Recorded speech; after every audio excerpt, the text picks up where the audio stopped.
Hi, I'm Neil Renault, optometrist at Eagle Eye Performance Vision. And now that school's back in session for a lot of kids, and they're back in the classroom taking tests, reading, writing, bringing homework home, I want to talk about those kids who might be a little bit behind in school and struggling. We're trying to figure out why.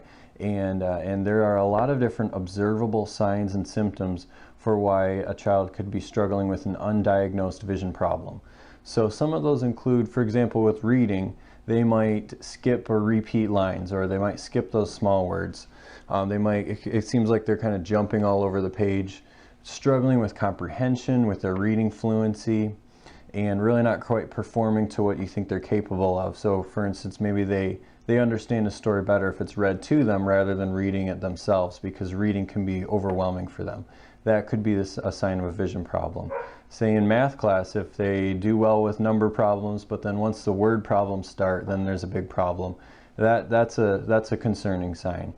A child who takes hours and hours just to do 20 minutes worth of homework, where they're really struggling to keep up and struggling to process and retain that visual information.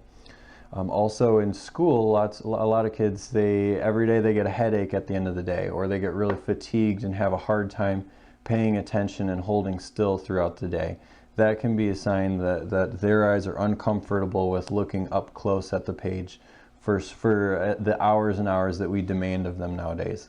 So there are so many different signs and symptoms that can relate to a vision problem, and they're often really challenging to detect. So if you're concerned about your child struggling in school and you're looking for answers, I encourage you to call our office or check out our website. We have a visual symptoms checklist that you can complete on the website and see are all the signs that your child's struggling with, are they related to a vision problem or not? And then if they are, then we can talk about it and see how we can address the problem.